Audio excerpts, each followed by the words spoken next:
할렐루야. 아멘. 오늘도 하나님께서 또 귀한 은혜 우리에게 주실 줄 믿습니다. 제가 늘 설교를 시작할 때 할렐루야, 오늘도 우리 히즐라이프 처치는 하나님께 최고의 예배를 드리길 소망합니다 라고 말씀을 드리는데, 정말 그런 예배가 되었으면 좋겠어요. 내가 드릴 수 있는 최고의 예배가 어떤 예배인지 우리가 스스로 한번 생각을 해보고, 내가 이런 모습으로 또 이렇게 또 이런 마음으로 또 이런 영으로 하나님께 최고의 예배를 드리고 싶다라는 고백이 진정으로 우리 입술 속에서 나왔으면 좋겠습니다. 제가 또 늘 하는 말씀들이 있죠. 한 주 동안 어떻게 지내셨습니까? 잘 지내셨습니까? 네. 지금은 잘 지내는 것만 해도 너무나 감사하죠. 아무 일이 없으면 그것은 희소식인 겁니다. 지금은요, 학생들은 이제 방학이 끝나서 이제 개학을 하며 또 여러 가지 또 하루하루를 이전과 조금 다른 삶의 모습으로 이제 살아가고 있는 것 같아요. 직장인들도 뭔가 달콤했었던 휴가철이 지나가고 이제는 다시 원상복귀, 이제 직장 생활로 완벽하게 돌아간 시기가 아닌가라는 생각을 합니다. 지금은요, 어느 정도 원래의 일상으로 돌아간 시간이에요. 그런데 우리가 돌아간 이 시기는 바로 다름 아닌 코로나 팬데믹이 지나지 않은, 아직도 여전히 코로나 팬데믹 그 일상 속으로 우리가 다시 들어간 것이죠. 신기한 것은요, 코로나 팬데믹이 1년 이상 지속되다 보니 우리도 어느샌가 이런 상황에 적응하면서 살아가고 있습니다. 그렇죠? 확실히 적응을 한 것 같아요. 이전에 작년만 생각해도요, 너무 힘들었고요. 뭐 코로나 블루라고 해가지고 이것을 통해서 굉장히 많은 사람들이 어려움을 겪고 뭐 우울증도 겪는다라고 얘기를 하는데, 요즘은요, 그 전만큼 이전만큼 그런 말이 많이 돌진 않는 것 같아요. 왜냐? 적응을 한 것 같습니다. 어느 정도 이 상황 속에서 정말 진짜 힘들었었는데, 힘들긴 한데 이전만큼 힘든 것 같진 않아요. 뭔가 적응을 하고 나니까 그 삶 속에서 내가 어떻게 살아가야 될지 스스로 자신의 어떤 루틴들을 만들어 놓은 것이 아닌가라는 생각을 합니다. 그런데 코로나 상황은요, 이전보다 나아져서 우리가 살만한 것은 아니에요. 그렇죠? 코로나 상황은 이전보다 훨씬 더 안 좋아지고 있는 것은 맞는 것 같습니다. 제가 살고 있는 지역은 원래 예전에는 일주일에 1명 정도 이제 확진자가 나올까 말까 했었던 지역인데, 지금은 하루에 10명이 넘는 것 같아요. 그래서 10명 정도면 기본이네 라고 하는 정도로 확진자량이 굉장히 많아진 것 같습니다. 저는 이번 코로나 팬데믹으로요, 많은 것을 잃기도 하고 또 뭐 큰 상심과 어려움을 또 겪기도 했지만, 제가 한 가지 생각한 건 뭐냐면, 내가 그래도 이 코로나 팬데믹을 통해서 성장한 부분은 있다 라는 생각이 들고 하나님께 감사의 기도를 드린 것이 있습니다. 저는 이렇게 코로나 팬데믹 상황에서 설교를 준비하면서 내가 어떻게 하면 이 그리스도인으로서, 하나님을 믿는 사람으로서 이 코로나 팬데믹에 하나님의 뜻과 또 하나님의 사랑과 하나님의 은혜를 어떻게 전할 수 있을까 참 고민을 그래도 많이 했었던 것 같은데, 그렇게 제가 너무나 부족해서 큰 것들은 제가 사회에 공헌하지 못했지만 제 삶의 자리에서 조그마한 하나하나의 실천을 통해서 저는 그래도 이 상황에서 하나님의 뜻 가운데 살아갔음을, 그리고 살아가려고 노력했음을 하나님께 고백드릴 수가 있었거든요. 그래서 참 감사했던 것 같아요. 제가 또 이번 주에 또 시청이나 이런 데를 전화를 해봐가지고 혹시 격리자나 이런 사람들에게 필요한 것들이 무엇이 있습니까? 라고 했는데 그렇게 크게 아직까지는 필요한 것이 없다고 얘기를 하더라고요. 그래서 뭐 그분이 하시는 말씀이 이렇게 말씀하셨습니다. 혹시나 지인분의 격리되신 분이 있다면 따뜻한 전화와 따뜻한 정성 어린 그런 자그마한 선물, 만나지는 마시고요, 선물을 보내주신 게 어떻겠냐라고 하니까 알겠다, 그것도 참 좋은 일인 것 같다 라고 생각을 했습니다. 저는요, 그래서 성장했다는 것에 참 그래도 감사했어요. 저는 분명히 우리 히즐라이프 처치 한 사람 한 사람은 분명히 이 코로나 팬데믹을 통해 적응하면서 살아가면서 저는 분명히 그리스도인으로서 한 걸음 또 한 계단 성장했으리라 저는 분명히 믿습니다. 참 많이 힘든 시간을 보내고 있는데 여러분, 힘든 세상은 원래 늘 우리 곁에 있는 거예요. 안 힘든 적은 없는 것 같습니다.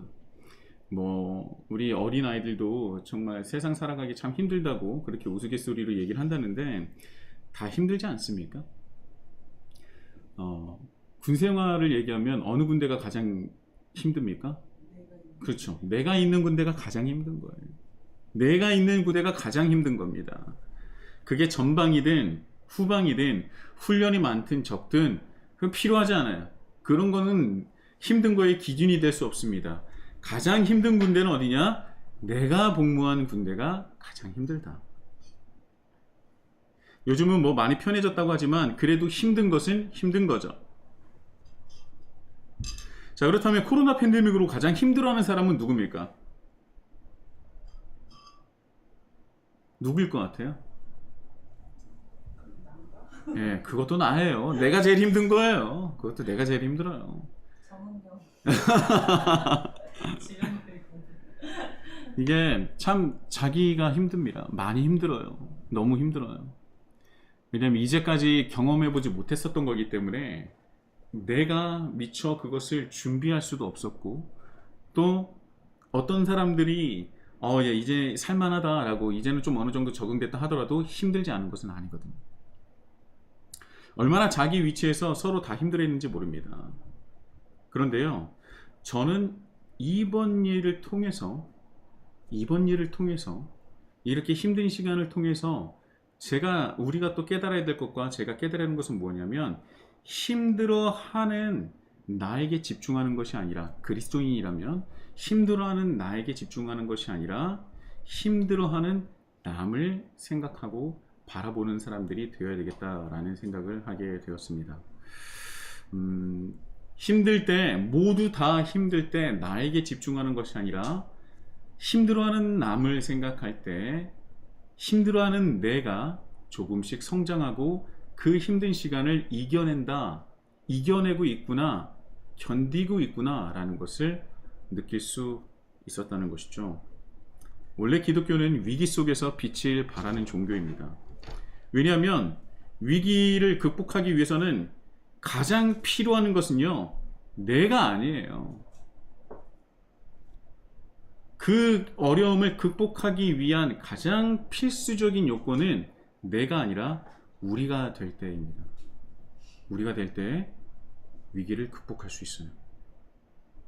나 혼자는 위기를 극복하거나 이겨내기가 너무나 벅차죠. 그런데 나에서 우리가 될 때 우리는 극복하고 이겨낼 수 있습니다. 힘들면 힘들수록 함께함이 굉장히 큰 힘이 된다는 것이죠. 그래서 지난주에 드렸었던 말씀의 주제가 바로 우리, 헤몬이라는 그 헬라어이지 않았습니까? 철저하게 개인화되어 있었던 우리의 신앙은 이제 우리의 신앙으로 회복되어야 한다는 것이죠.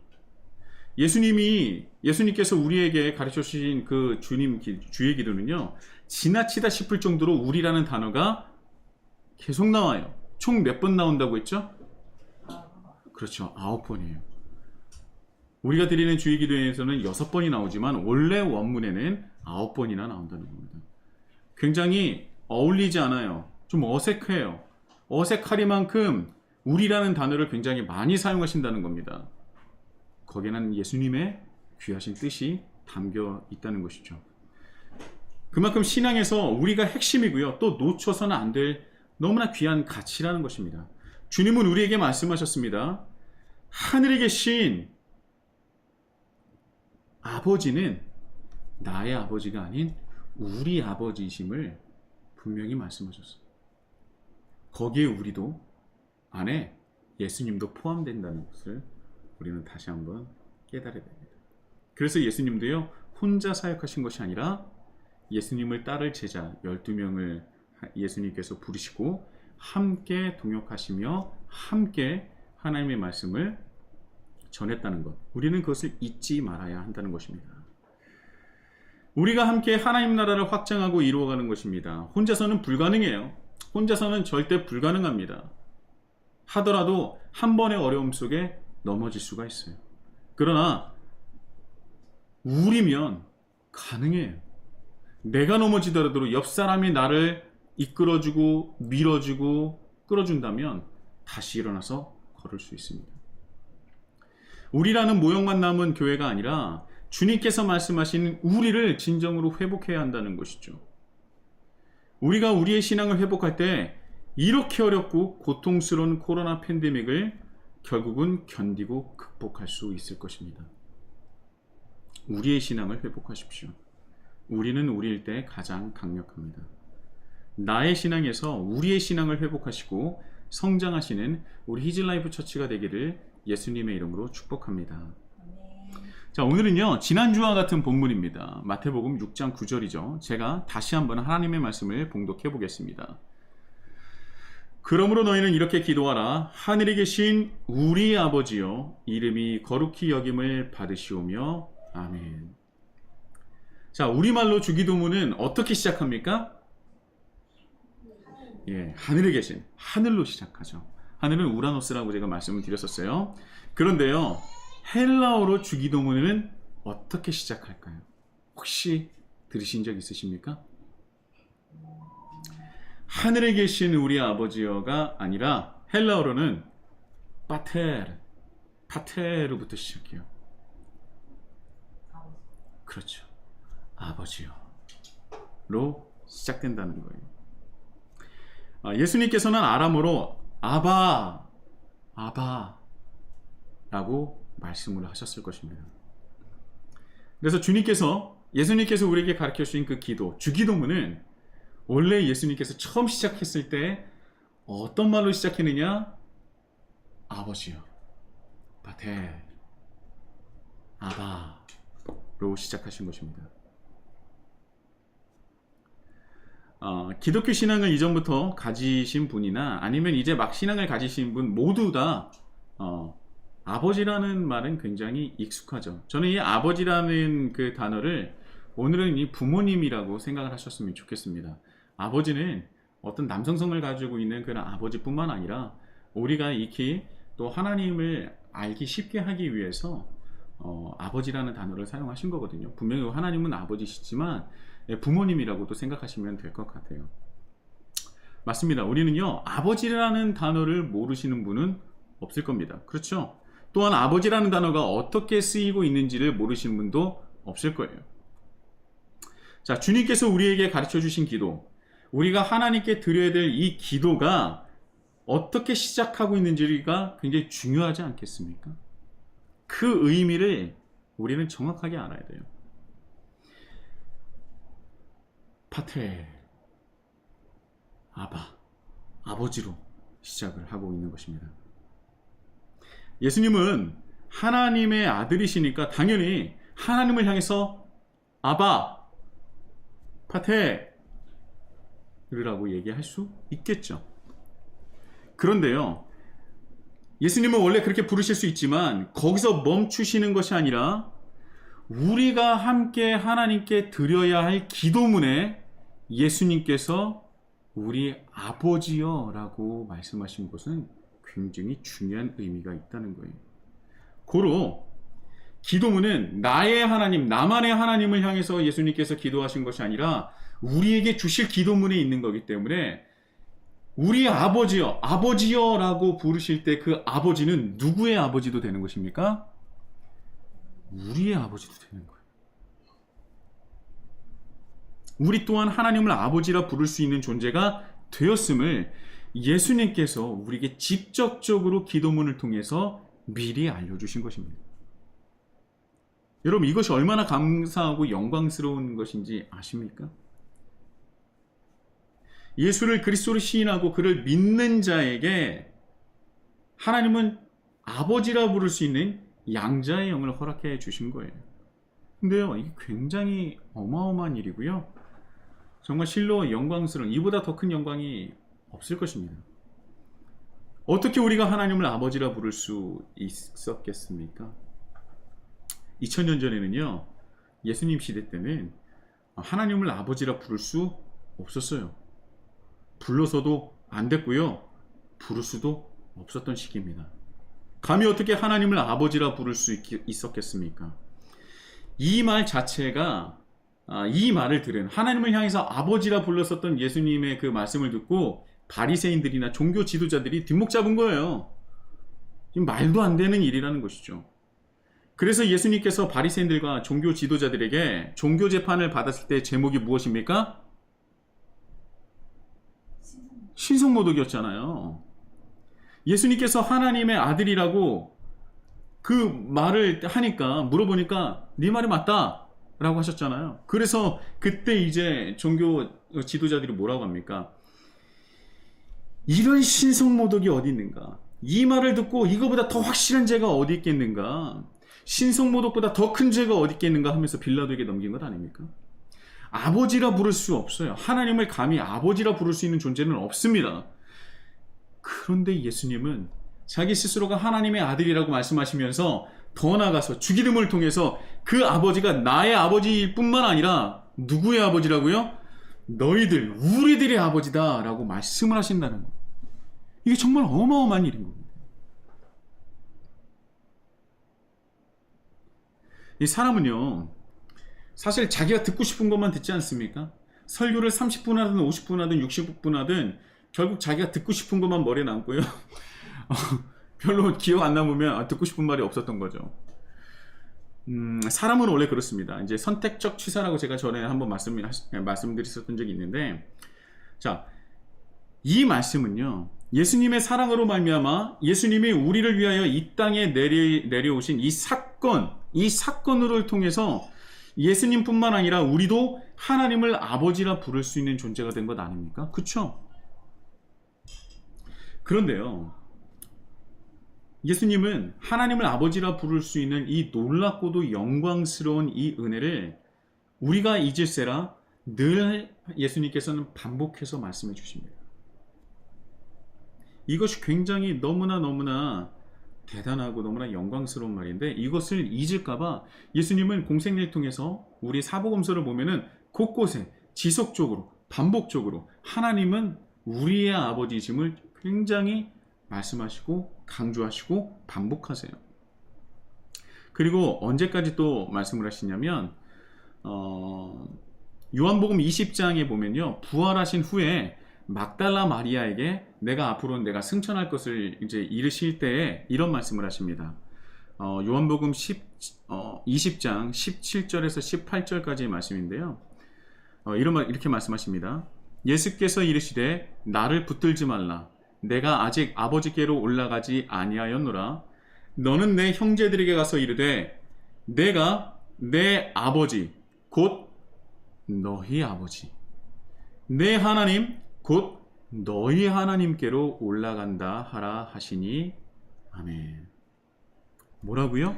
내가 내 아버지 곧 너희 아버지. 공생의 기간 그렇게 계속 반복하시다가 부활하신 후에 첫 번째로 막달라 마리아에게 보이시면서 다시 한번 어떻게 강조하시냐면 내 아버지가 너희 아버지시고 내 하나님이 너희 하나님을 잊지 말아라. 이것을 누구에게 가서 일러라? 너희 형제에게 얼른 가서 말을 해라 라고 말씀을 하신 것입니다. 예수님이 우리에게 진심으로 가르쳐주고 싶으셨던 것은 무엇이냐면 자신이 하나님의 아들이라는 것뿐만 아니라 나를 믿고 따르는 이들 모두가 하나님의 자녀가 될 것이라는 것을, 하나님을 아버지라 부를 수 있는 존재가 될 것을 말씀하신 거예요. 그것을 예수님께서는 우리에게 가르쳐주고 싶으셨던 것입니다. 하나님의 자녀됨, 이것이야말로 하나님께서 우리에게 주실 수 있는 최고의 은혜요 선물 아니겠습니까? 우리는 지금 하나님을 아버지라 너무나 쉽게 부르지만 실제로 2000년 전에는요, 이것은 상상할 수조차 없는 은혜 중의 은혜요, 영광 중의 영광인 거예요. 그 당시에 그리스도인들은요, 하나님의 자녀됨을 믿고 또 내가 예수님을 믿었기에, 그리스도로 시인했기에, 믿었기에 내가 이제 하나님의 자녀됨을 깨달았어요. 아, 내가 이제 하나님의 자녀구나 라고 그것을 믿고 또 알고는 있었으나 그들은 입으로 쉽게 하나님을 아버지라 부르지 못했을 것입니다. 왜냐하면 하나님은 이때까지 계속 지속적으로 저 높은 곳에 계시고 너무나 거룩하시고 너무나 거룩하시고 나와 너무 멀리 계신 분이고 내가 감히 쳐다볼 수조차 없는 분이라고 여겼기 때문이죠. 그래서 내가 스스로 하나님의 자녀임을 알고 있었어도 하나님을 아버지라 부를 수가 없었어요. 왜냐하면 차마 입이 떼지지 않는 것입니다. 알고는 있어도 그렇게 못했다는 것이죠. 그런데 그들이 세례를 받고 이제 그리스도인이 완벽하게 된 후 이제야 비로소 주님이 가르쳐 주신 기도문으로 기도를 할 수 있게 되지 않았습니까? 그리고 그 기도문을 받았을 때 그들은 얼마나 떨리고 두려웠겠습니까? 얼마나 감격했을까요?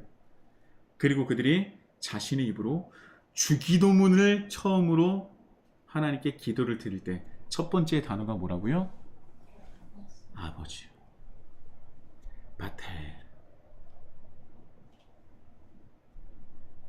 단 한 번도 하나님을 아버지라 부를 수 없었던 그들이 이제 내가 예수님을 그리스도로 시인하고 믿음으로 말미암아 세례를 받고 그 인침을 받은 후에 첫 번째로 받은 기도문을 통해서 하나님께 기도를 할 때 그때 이제 하나님을 부릅니다.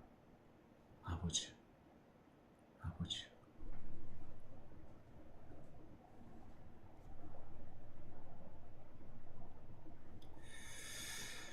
바리새인들과 예수님을 심판했었던 바리새인들과 종교 지도자들이 예수님의 말씀을 좀 깊게 듣고 생각해 봤다면 그것은 신성모독이 아니라 감히 상상할 수조차 없었던 하나님의 사랑과 은혜라는 것을 깨달았을 거예요.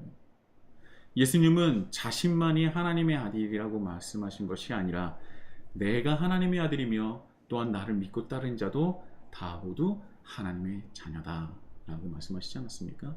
이 바리새인들과 종교 지도자들이 예수님의 그 말씀을 들었다면, 깊게 생각했다면, 나 또한 하나님의 자녀가 된다는 것을 들었다면 그들이 그렇게 예수님을 신성모독으로 고발할 수 있었을까요?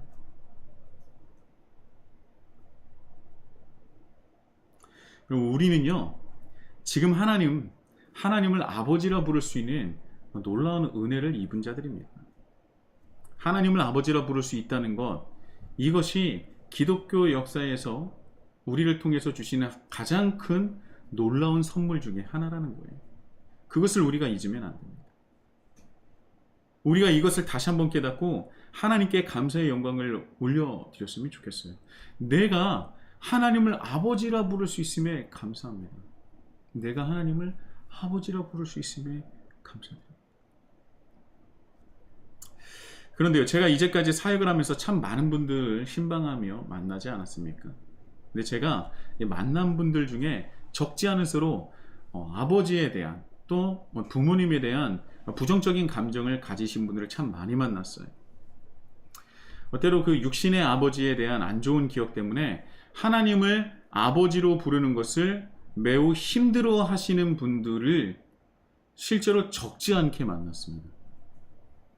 너무 많다고는 할 수는 없는데 적지 않은 수예요. 정말 적지 않은 수가 아버지나 부모님이나 이런 분들에게 부정적인 영향을 받아서 하나님을 아버지라 부르는 것에 굉장히 부담스러워하고 굉장히 멀게 느껴진다는 것이죠.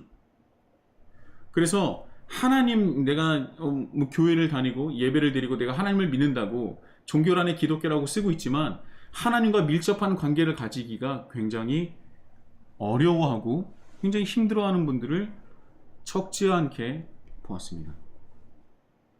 특히 이 기독교 가정에서 아버지나 또 부모님께 상처를 받으신 분은요, 신앙적으로 더 힘들어하세요.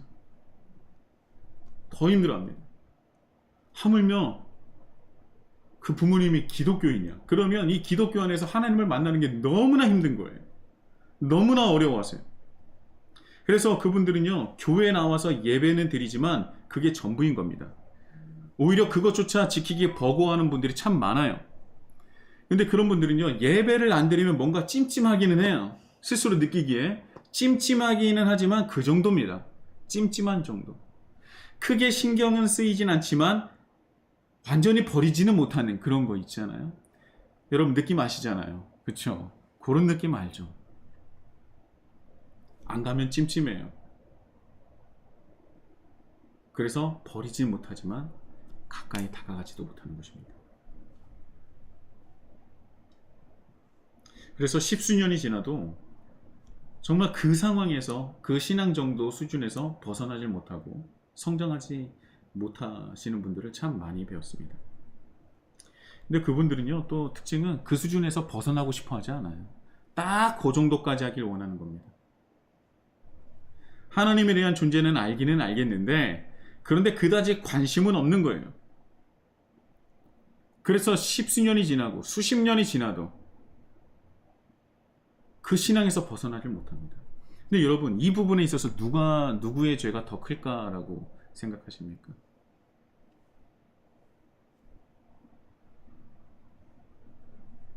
물론 답은 없습니다, 여러분. 굉장히 심각하게 받아들이시는데 답은 없어요.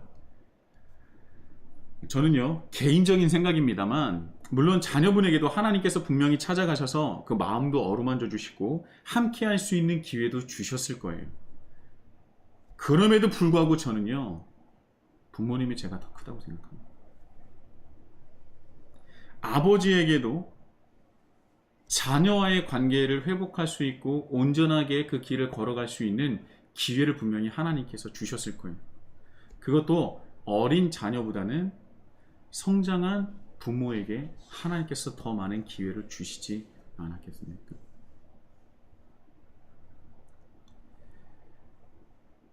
저는요, 하나님께서 그 어떤 것보다 가정을 참 귀하게 여기신다라고 생각을 합니다. 가정은 분명히 주님 안에서 회복되어야 돼요. 특히나 기독교 가정이라면 하나님의 거룩하심을 드러내고 높이기 위해서라도, 하나님께 영광을 돌리기 위해서라도 가정은 필히 주님이 주신 사랑과 은혜로 회복해야 됩니다. 가정은 반드시 회복해야 돼요. 하나님께서 우리에게 굳이 파테르, 아버지라는 존재로서 다가오신 이유가 있다고 생각을 해요. 아버지는요, 가족이 부를 수 있는 호칭 아닙니까? 아무나 아버지라고 부를 수 없어요. 가족 안에서 가족 구성원들이 아버지라고 부를 수 있는 것입니다. 그래서 하나님께서 우리에게 아버지로 다가오신 이유도 그만큼 하나님께서는 가정을 중요하게 여기시기 때문에 우리에게 다름 아닌 아버지로 다가오셨을 거라고 저는 분명히 믿습니다. 하나님께서는 가정을 매우 중요하게 여기시죠. 실제로 아담을 창조하시고 혼자 있는 것을 좋지 않게 여기셔서 하와를 창조하시고 첫 번째 가정을 이루시게 한 것 아니겠습니까?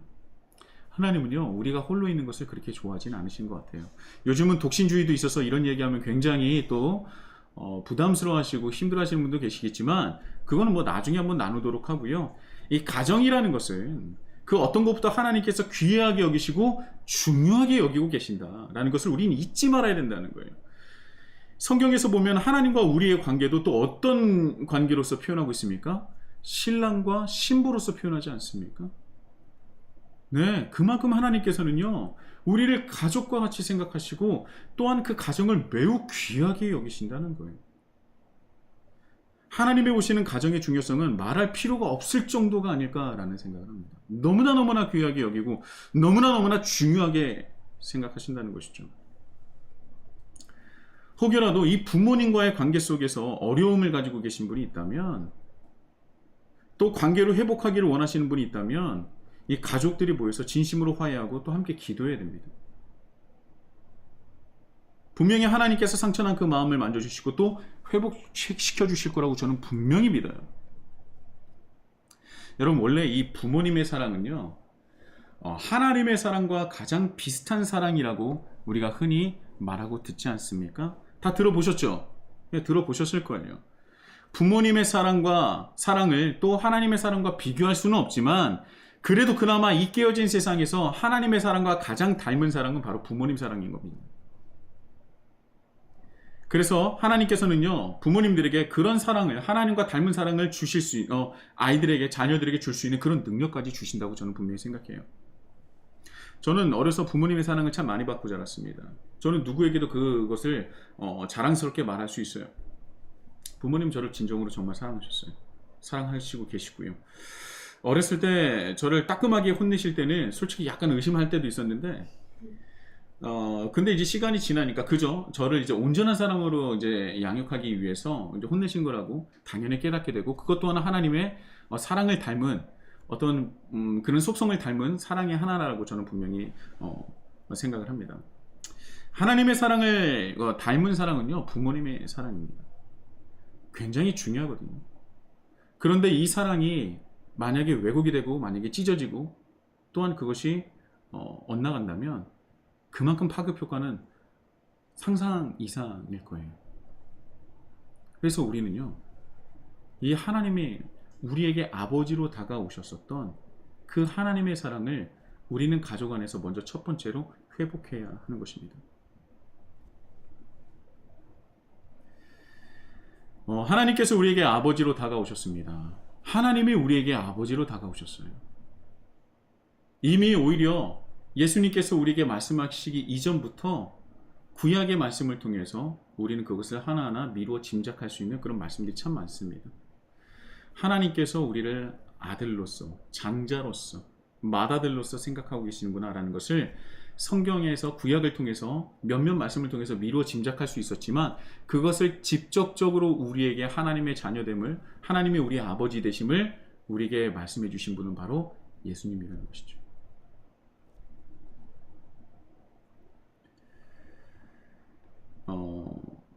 하나님의 사랑을 닮은 부모님의 사랑, 그리고 그 부모님의 사랑을 받고 자란 아이들, 그래서 이 가정이 하나가 되고 이 사랑 안에서 똘똘 뭉쳐서 이 세상을 하나님 나라로 확장시키고 또 이루어 나갈 수 있는 귀한 동력이 된다는 것이죠. 저는 그것을 우리 히즐라이프 안에서는 놀라운 회복과 놀라운 사랑의 그런 탑이 쌓여지기를 정말 바라고 소망하고 있습니다. 그런데요, 한 가지 더 여러분들과 나누고 싶은 것은 무엇이냐면, 당연히 하나님의 사랑을 닮은 사랑은 부모님의 사랑입니다. 그런데요, 성경에는 이런 말씀이 있습니다. 이사야 49장 15절에서 16절까지의 말씀인데요, 이런 말씀이 있어요. 여인이 어찌 그 젖먹은 자식을 잊겠으며 자기 태에서 난 아들을 긍휼히 여기지 않겠느냐? 그들은 혹시 잊을지라도 나는 너를 잊지 아니할 것이라. 내가 너를 내 손바닥에 새겼고 너희 성벽이 항상 내 앞에 있나니. 다시 한번 읽어드릴게요. 여인이 어찌 그 젖먹는 자식을 잊겠으며 자기 태에서 난 아들을 긍휼히 여기지 않겠느냐. 그들은 혹시 잊을지라도 나는 너를 잊지 아니할 것이라. 내가 너를 내 손바닥에 새겼고 너의 성벽이 항상 내 앞에 있나니. 아멘. 하나님의 사랑을 가장 닮은 부모님의 사랑도 하나님의 사랑 앞에서는 빛이 발할 수밖에 없어요. 젖먹는 자식을 절대 잊지 못할 사랑도 있지만, 혹여 그 사랑이 끊어질지라도 내 사랑은 너를 향해서 절대 끊어지지 않을 것이다. 내가 너를 절대 잊지 않을 것이다 라고 하나님께서 우리에게 말씀하고 계십니다. 너를 나의 손바닥에 새기겠다라고 말씀을 하셨어요. 우리가 하루에 가장 많은 일을 하고 또 많이 보는 곳은 어디입니까? 사람이 내 신체에서 가장 많이 보는 곳이 어디예요? 네, 많은 분들은 얼굴이라고 생각하지만 얼굴이 아니에요. 바로 손입니다. 남이 나를 볼 때 가장 많이 보는 것은 얼굴이에요. 그래서 우리는 얼굴에다 치장을 하죠. 치장이라고 하면 안 되나? 네, 아무튼 뭔가를 하죠. 그런데 내가 내 몸에서 가장 많이 보는 것은 다름 아닌 손입니다. 하나님께서 일하시는, 그리고 가장 많이 보는 곳에 우리의 이름을 새겨놓겠다라고 말씀을 하신 거예요. 내가 너를 절대 잊지 않고 절대 놓치지 않으시겠다는 우리를 향한 하나님 아버지의 사랑 고백인 것입니다. 내가 너를 절대 잊지 않고 꼭 붙들겠다는 그 하나님의 사랑을 누리시는 우리 히즐라이프 처치가 되기를 예수님의 이름으로 축복합니다. 너무나 놀라운 거예요. 이 이사야 49장이 있었을 때 시기는요, 이스라엘 백성들이 하나님을 찾던 시기가 아니에요. 하나님의 말씀을 잘 따르고 하나님께서 칭찬할 만한 일들이 막 일어날 때가 아니라, 오히려 이스라엘 백성들은 하나님이 아니라 다른 열강과 자기를 보호해 줄 수 있는 그런 다른 나라들을 찾고 힘 있는 사람들을 찾아가던 그런 시기입니다. 그래서 우상 숭배도 너무나 많이 했던 시기예요. 그런데 그때 하나님은 우리를 향해서 무엇이라고 말씀하냐면, 나는 너를 절대 잊지 않겠다.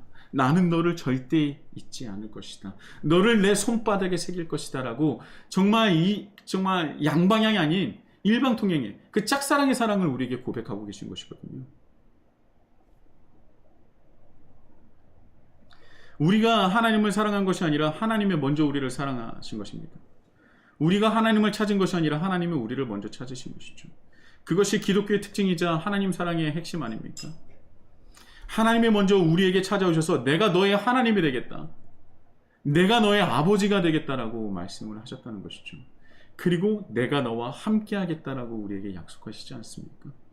이것은 우리가 먼저 하나님께 한 것이 아니라 하나님께서 먼저 우리를 향해서 말씀하시고 고백하신 것입니다. 스스로 이 땅에 현신하셔서 우리를 위해 자신을 드러내시고 사랑으로 가르치시고 인도하여 주셔서 또 십자가까지 지고 가신 것 아닙니까? 누구를 위해서 그런 거예요? 우리를 위해서 그러신 것입니다.